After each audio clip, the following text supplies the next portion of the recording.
ലാലേട്ടൻ്റെ ഷൂട്ട് നടക്കുന്നതിൻ്റെ ഇടയിൽ അനീഷും അക്ബറും അടി കൂടുന്ന ഒരു പ്രൊമോ വന്നിട്ടുണ്ട്.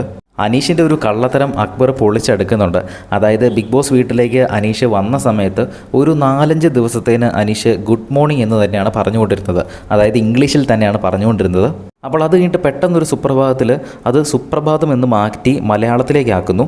അപ്പോൾ അതിനുശേഷം ഗുഡ് മോർണിംഗ് എന്ന് പറയുന്നവർക്കെല്ലാം മലയാള ഭാഷയോട് പുച്ഛമാണ്, ബഹുമാനമില്ല എന്നൊക്കെ വരുത്തി തീർക്കുകയാണ് അനീഷ് എന്ന് പറഞ്ഞ് അക്ബർ ഒരു ആരോപണം ഉന്നയിക്കുന്നു. അപ്പോൾ അനീഷ് അവിടെ നിന്ന് പൊട്ടിത്തെറിച്ചിട്ട് പറയുകയാണ്, നട്ടാ കിളുക്കാത്ത നുണ പറയല്ലേ അക്ബറെ, നിൻ്റെ യഥാർത്ഥ സ്വഭാവം കാണിക്കല്ലേ എന്നൊക്കെ പറഞ്ഞ് അക്ബറിനെ തിരിച്ച് കുറേ കാര്യങ്ങൾ പറയുന്നുണ്ട്.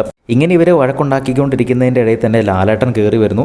ലാലേട്ടൻ ചെറിയൊരു കലിപ്പിൽ വന്ന് നിന്നിട്ട് ഒരു ദീർഘശ്വാസം വിടുന്നുണ്ട്. എന്താണ് ഇവിടെ എന്നുള്ള ഒരു ആറ്റിറ്റ്യൂഡിൽ നിന്നിട്ട് ഏതാണ് നല്ലത്, ഗുഡ് മോർണിംഗ് ആണോ നല്ലത്, സുപ്രഭാതമാണോ നല്ലത് എന്ന് ചോദിക്കുന്നു. അപ്പോൾ അക്ബർ പറയുന്നുണ്ട്, രണ്ടും നല്ലതാണ് ലാലേട്ട. അത് കഴിഞ്ഞിട്ട് അനീഷിൻ്റെ അടുത്ത് എന്താ അനീഷ് ഗുഡ് മോർണിംഗ് എന്ന് കുറച്ച് നാൾ പറഞ്ഞിരുന്നു എന്ന് ചോദിക്കുന്നു. അപ്പോൾ അനീഷ് തന്നെ സമ്മതിക്കുന്നുണ്ട്, ആദ്യം കുറച്ച് നാളുകളിൽ ഞാൻ ഗുഡ് മോർണിംഗ് എന്ന് പറഞ്ഞിട്ടുണ്ട് എന്ന്. അത് കേട്ടിട്ട് അക്ബർ പറയുന്നുണ്ട്, ഇത് തന്നെ ഞങ്ങളും പറഞ്ഞുള്ളൂ എന്ന് പറയുന്നു. അപ്പോൾ അനീഷ് ഒരു കള്ളത്തരം പറഞ്ഞതാണ് എന്ന് ഓൾറെഡി അവിടെ പ്രൂവ് ആയല്ലോ. എന്തായാലും അനീഷിൻ്റെ കള്ളത്തരങ്ങൾ ഓരോരോ വീക്കെൻഡ് എപ്പിസോഡുകളുമായിട്ട് വെളിയിലേക്ക് വന്നുകൊണ്ടിരിക്കുകയാണ്. കൂടുതൽ പ്രൊമോ അപ്ഡേറ്റ്സിനായിട്ട് ചാനൽ സബ്സ്ക്രൈബ് ചെയ്യുക.